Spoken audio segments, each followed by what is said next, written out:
The night it happened, the air in my apartment felt heavier than it should.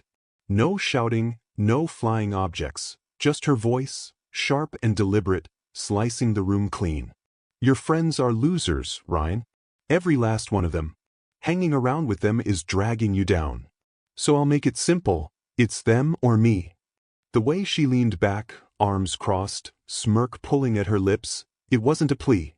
It was a command. I looked at her, really looked. 3 years of late nights, shared holidays, whispered promises, all boiling down to a single ultimatum. The worst part wasn't even what she said, it was how sure she was that I would bend.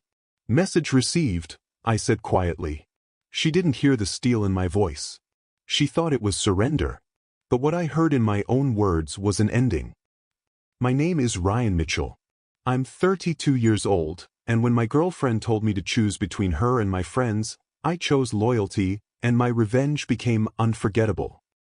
If you're watching this, drop a comment, hit like and subscribe, because what I'm about to tell you is more than a breakup story. It's about betrayal, friendship, and the kind of payback that lives rent-free in someone's head forever. That night, she stormed out of my apartment, muttering about how I'd regret it. The door slammed, the echo bouncing off my walls, but all I felt was clarity.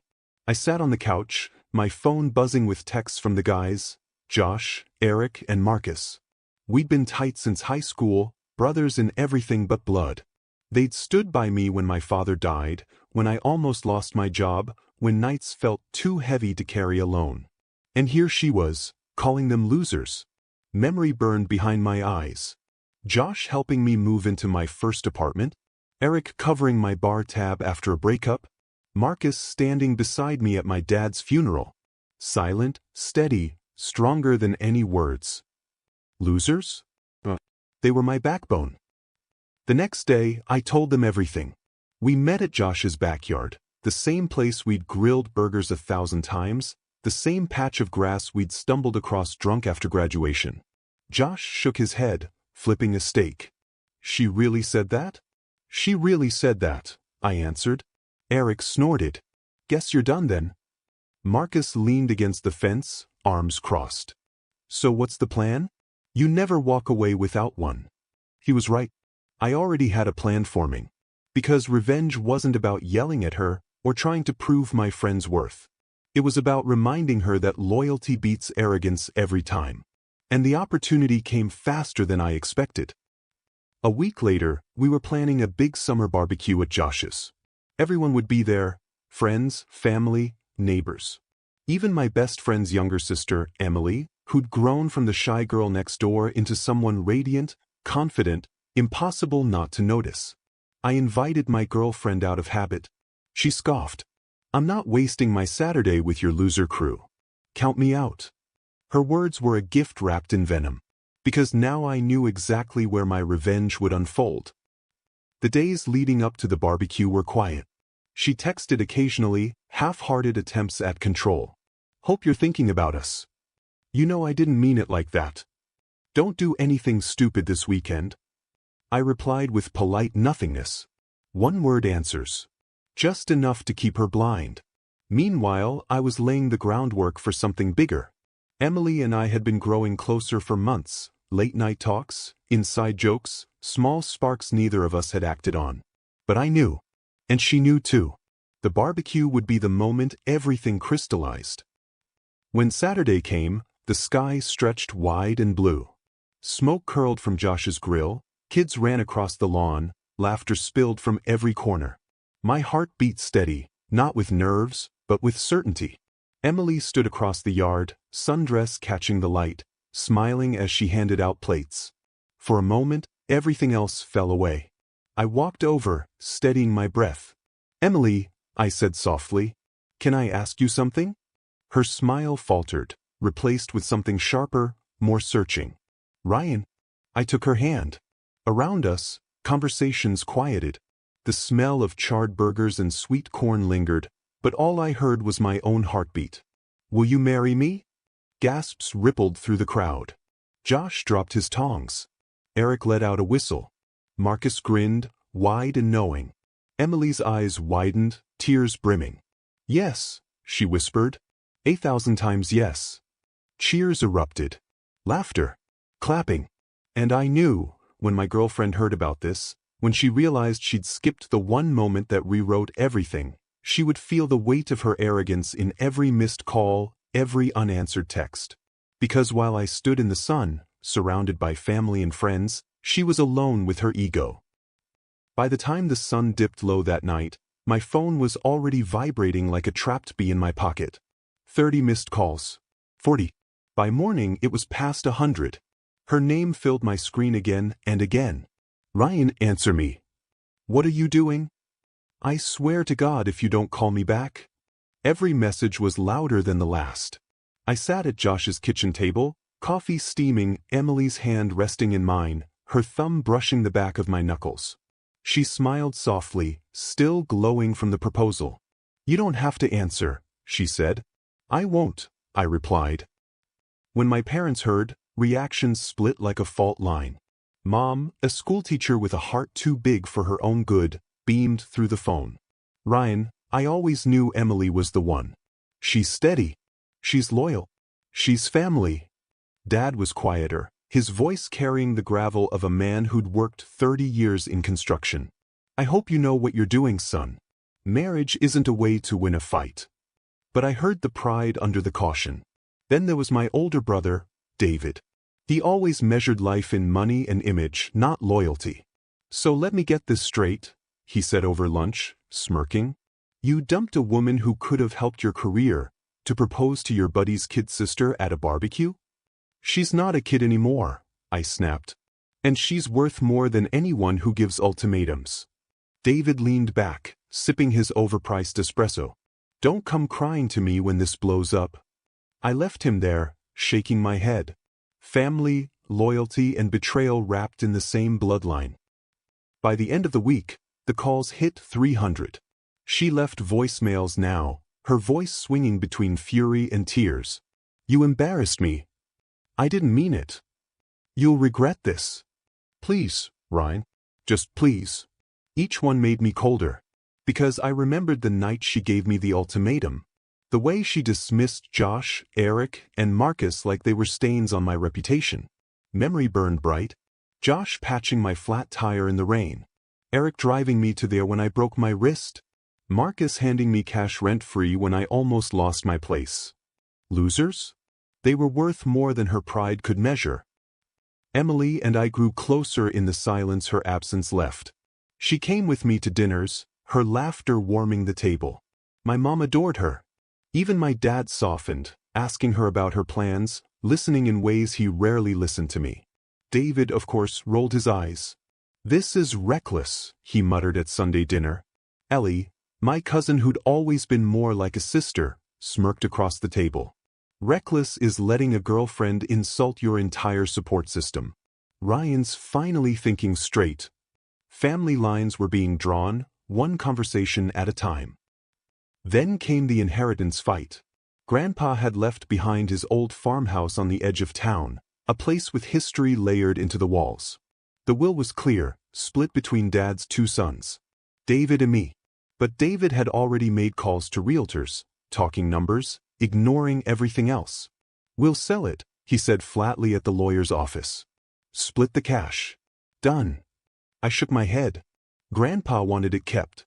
He wrote it down, to be maintained as family property. David scoffed. You can't afford to keep it, Ryan. Be realistic. I leaned forward, meeting his smug grin. I've got help now. Emily believes in me.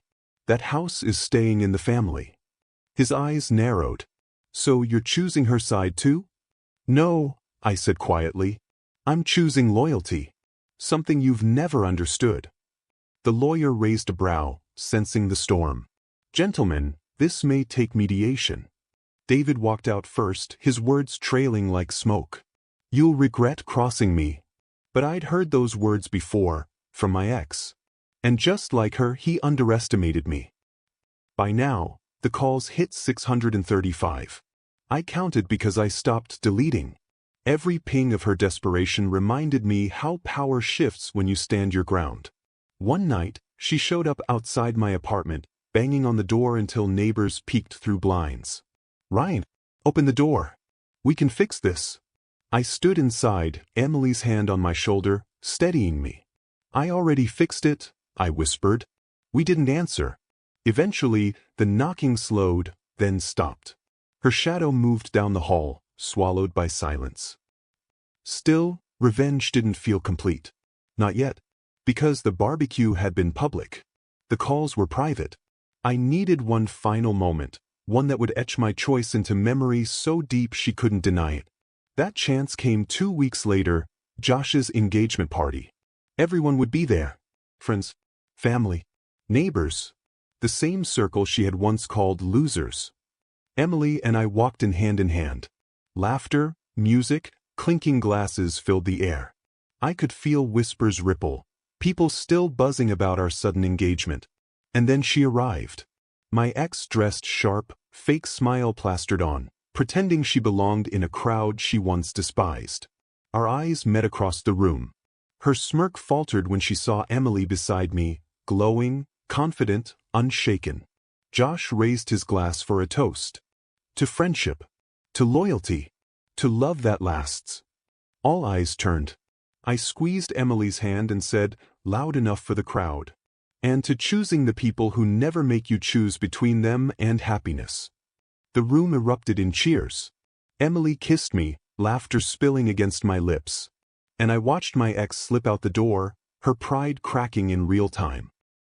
The night of Josh's engagement party still echoed in my mind, the clink of glasses, Emily's kiss, and my ex slipping out the door, pride shattered. But endings never arrive clean. They arrive in pieces. Her calls slowed after that night, but they didn't stop. The voicemails grew quieter, then desperate, then bitter. "You'll never find someone who loves you like I did. You're making a mistake. Answer me, damn it." I deleted them without listening through. Each one was a ghost trying to slip back into my house. But I had no room for ghosts anymore. The inheritance fight was next.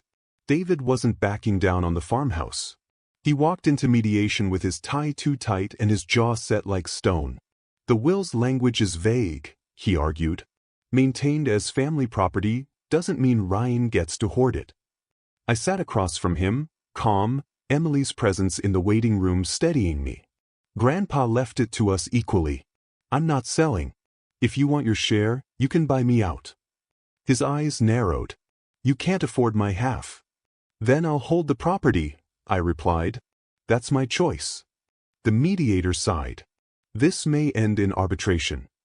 David leaned forward, his smile thin. "You'll lose everything." But what he didn't understand was that I'd already lost once. When my ex tried to cut out the people who made me who I am. I wasn't going to let history repeat itself. I poured myself into the farmhouse. Weekends spent scraping paint, patching shingles, mowing grass that had grown waist-high. Friends came out to help, Josh swinging a hammer, Eric fixing the tractor, Marcus wiring the lights. One afternoon, sweat dripping, Marcus clapped me on the shoulder. "This is what family looks like, man. Not blood. Choice." I swallowed hard, watching Emily haul boxes of supplies, her sundress speckled with paint, laughter echoing across the yard. He was right. Memory surfaced like sunlight through blinds. Grandpa sitting on the porch, a glass of iced tea sweating in his hand. "Don't ever let anyone tell you loyalty is weakness, Logan. It's the strongest thing you'll ever own." The creak of the swing. The smell of fresh-cut grass.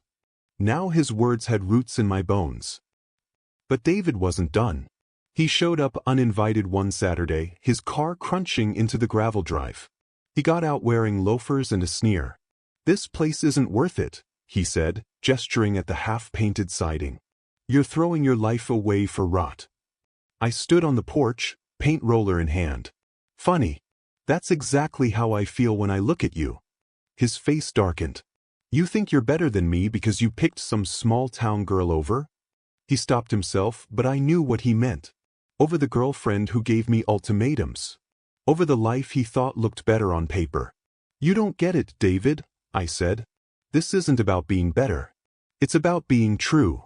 He left in silence, tires spitting gravel like curses. That night, Emily found me sitting on the porch steps, the farmhouse dark behind us.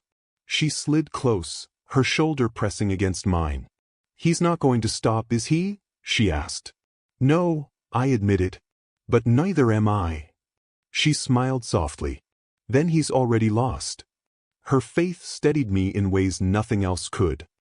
A week later, my ex made her final move. I was at work when Emily called. "Ryan," she showed up at the farmhouse. She was yelling at the neighbors, saying you belonged to her. I left the office, my pulse hammering. When I pulled up, there she was, standing in the driveway, hair disheveled, eyes wild. "You can't do this," she screamed as I got out. "You can't marry her. You're supposed to be with me." My neighbors peeked out from porches. Emily stood on the steps, arms crossed, calm but ready. I walked up slowly, voice low. "You made me choose, remember? And you lost the second those words left your mouth." Tears welled in her eyes. "I didn't mean it." "Yes, you did," I said. "And that's why I'm done."